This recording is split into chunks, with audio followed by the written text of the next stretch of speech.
Spanish snowboarder Queralt Castellet won a silver medal in the women's snowboard half-pipe on February 10 in the Beijing Winter Games. It is the fifth Olympic medal Spain has won in its Winter Games history and its first ever silver medal.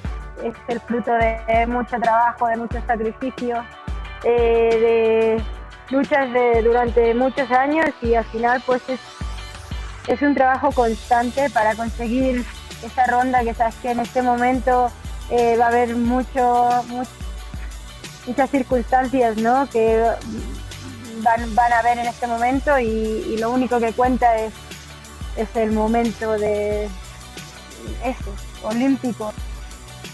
Por eso digo que nada viene fácil, pero hemos sobrepasado todos los obstáculos que se han puesto delante y lo importante es que hemos aprendido de ellos, por eso hemos llegado aquí.